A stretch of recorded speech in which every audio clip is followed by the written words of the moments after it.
قبل ما نبدا الفيديو ما ننساش انك تعمل لايك واشترك في القناه وتفعل الجرس عشان يوصلك كل ملخصات افلام الرعب اللي بعملها، وكمان عشان يوصلك كل ملخصات مسلسلات الرعب اللي بعملها. ما تنساش تشترك في القناه بقى وتعمل لايك عشان ده بيساعد جدا. شاي جاهز؟ طب يلا بينا. طبعا يا صديقي الكلام اللي حصل في حلقه ذا لاست اوف اس اللي هي الحلقه الثالثه حصل في الفيلم ده، وهو انهم ذكروا حوار الناس الملونه اللي انتوا عارفينهم. عشان كده انا ما ذكرتش الناس دي في الفيديو ده زي ما انا ما ذكرتهمش في الفيديو بتاع ذا لاست اوف اس، من غير اي تاثير على القصه. خد بالك انا ما اثرتش على القصه خالص، انا شلت بس الموضوع بتاع الحوار الناس الملونه اللي انتوا عارفينهم دول. بيبدا فيلمنا قدام كوخ صغير في قلب الغابه، وبنشوف بنوته صغيره اسمها وين قاعده بتلعب بره قدام الكوخ، وبنعرف انها كانت جايه تقضي اجازه هي وابوها إيريك وصاحبه اندرو. واثناء ما هي بتلعب بيخش عليها راجل غريب هي ما شافتوش قبل كده، وبيقرب منها وبيعرفها بنفسه، بيقول لها ان اسمه لينارد، وبيبدا يلعب معاها. وين بتثق فيه جدا، لكنها بتتخض مره واحده لما تشوف ان في 3 غرباء تانيين بيقربوا منهم وماسكين اسلحه في ايديهم. فبتجري وين على الكوخ عشان تقول لإيريك واندرو، وبتخليهم يخشوا جوه الكوخ ويقفلوا الباب لانها كانت خايفه من الناس اللي شايله اسلحه وبتقرب منهم. وبعد ما بيقفلوا باب الكوخ إيريك واندرو بيسالوا وين هي شافت ايه بالظبط خلاها تخاف كده. هي بتحكي لهم وبيكونوا مش مصدقينها، لكن مره واحده الباب بيخبط ولينارد بيكلمهم من ورا الباب وبيطلب منهم انهم يفتحوا. وبيبدا لينارد يكلمهم، وبنكتشف ان لينارد عارف كل حاجه عن اندرو وإيريك وين، عارف انهم جايين يقضوا اجازه.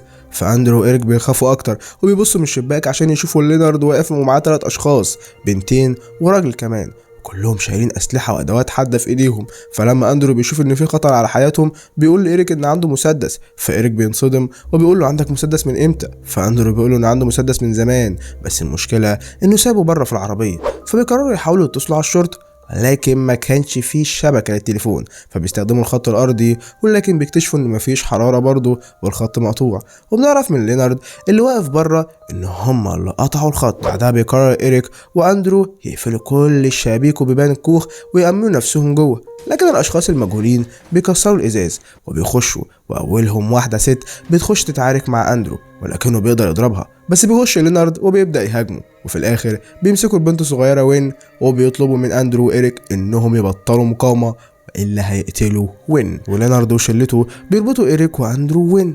بعدها لينارد بيكلمهم وبيقول لهم انه في شغل مهم لازم يعملوه، وان العالم كله معتمد على اللي هيحصل في الساعات الجايه. وبتيجي واحده من بنتين بتقول ان اسمها صابرينا من مدينه كاليفورنيا، وهي سابت اختها الصغيره وسابت كل اللي وراها واللي قدامها وجات هنا عشان تنقذ العالم. وبعدها بيجي لينارد يعرفنا بنفسه وبيقول انا لينارد مدرس اطفال في مدرسه في شيكاغو، وجيت هنا عشان انقذ العالم. بعدها نتعرف على الفرد الثالث واللي اسمه ريدموند، وبيقول انه بيشتغل في شركه غاز وجاي هنا عشان يقتلهم كلهم، مش عشان ينقذ العالم ولا حاجه. فلينارد بيقاطعه وبيقول له الرؤيه اللي شفناها ما بتقولش اننا نقتلهم.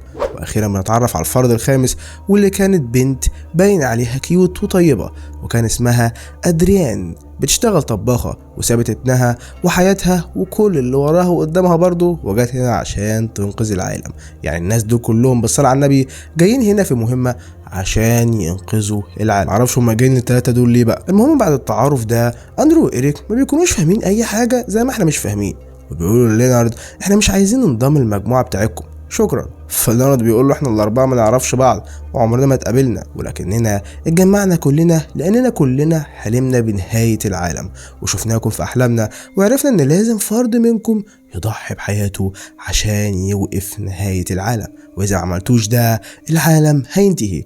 الموضوع هيبدأ بفيضانات تسونامي عملاقة هتغرق العالم، وهيجي بعدها مرض ووباء هينتشر في العالم ويقتل المليارات، وبعدها السماء هتقع والعالم هينتهي، وانتم الوحيدين اللي تقدروا توقفوا كل ده.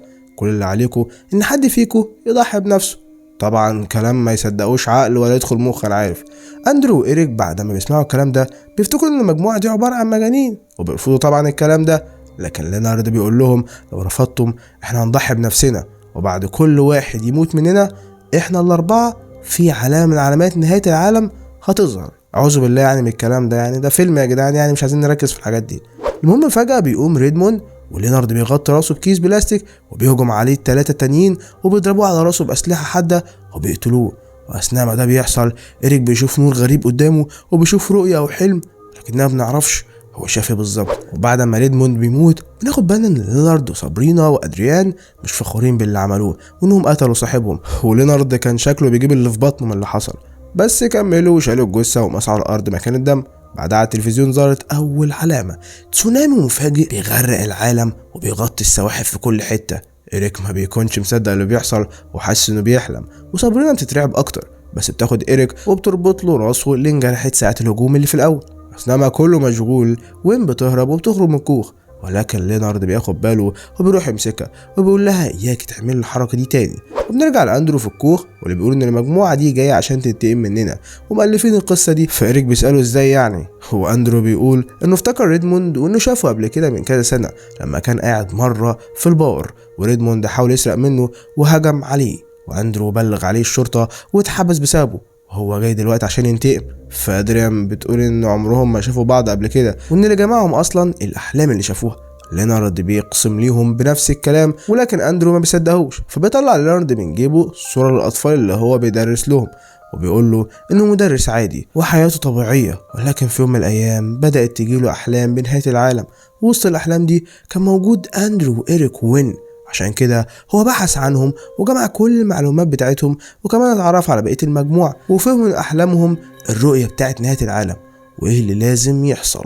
وتاني يوم أدريان اللي كانت طباخة بتعمل فطار لوين وبتقول لها بعد ما كل ده ينتهي ابقي تعالي زوريني في مطعمي وعامل لك كل الأكل اللي نفسك فيه.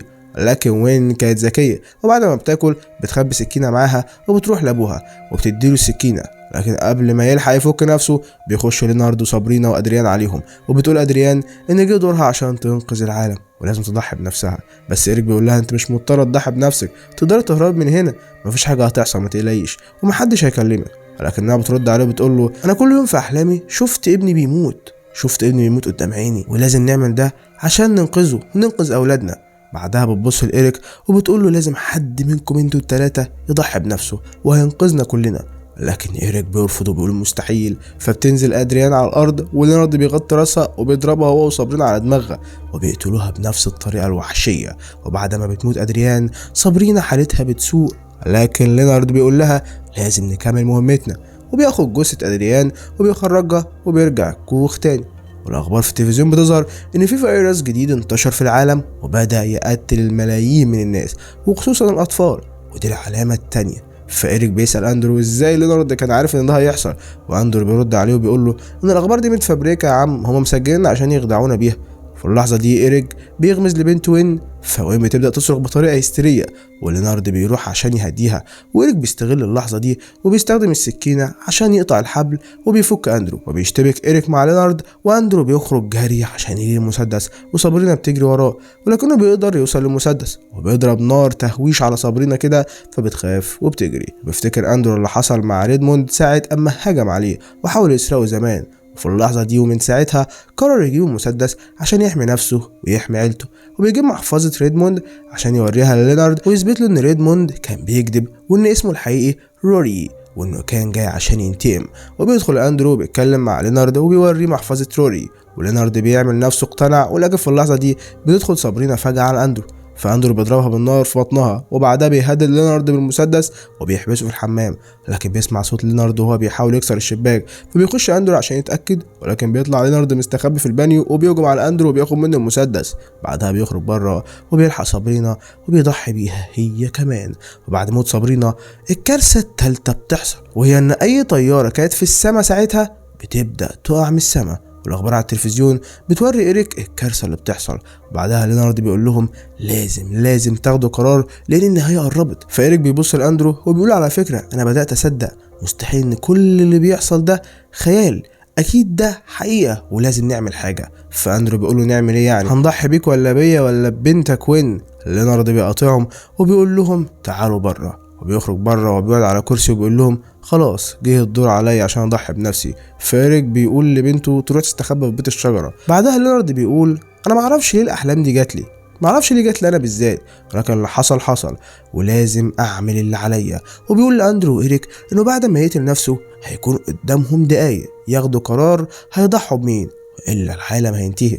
ولينارد بيمسك سكينه وبيذبح نفسه. وبعد موت لينارد السماء بتسود والبرق بيبدأ يضرب في كل مكان، وإيريك بيخش الكوخ وبيقول لأندرو إن اللحظة اللي ريدموند مات فيها هو شاف رؤية هو كمان. الرؤية دي كان موجود فيها بنته وين وهي كبيرة، وانت يا أندرو كنت معاه وكنتم عايشين في سعادة، بس أنا ما كنتش موجود، عشان كده انت لازم تقتلني وتضحي بيا عشان ننقذ العالم وننقذ البنت دي. واخيرا أندرو بيقتنع، وفي اللحظة دي بيقتل صاحبه وهو بيفضل يبكي وبيخرج. وبعدها البرق بيضرب الكوخ وبيحرقه، وبينادي أندرو على وين، وبيركبوا عربية لينارد وبيمشوا من مكان، وبيوصلوا المطعم على الطريق عشان يلاقوا الناس متجمعة وخايفة من نهاية العالم، لكن بيتفرجوا على الأخبار عشان يلاقوا إن الكوارث بدأت تنتهي. التسونامي وقف والبرق قل وسقوط الطيارات المجهول انتهى. وبيركب أندرو مع وين العربية وبيقرر إنه هياخد باله منها بقية حياته إكراما لصاحبه اللي ضحى بنفسه عشان ينقذها وينقذ العالم. وبكده نكون وصلنا لنهاية الفيلم. متنساش تعمل لايك واشترك في القناة وتفعل الجرس عشان يوصلك كل جديد. اشوفكم في الفيديو الجاي. يلا سلام.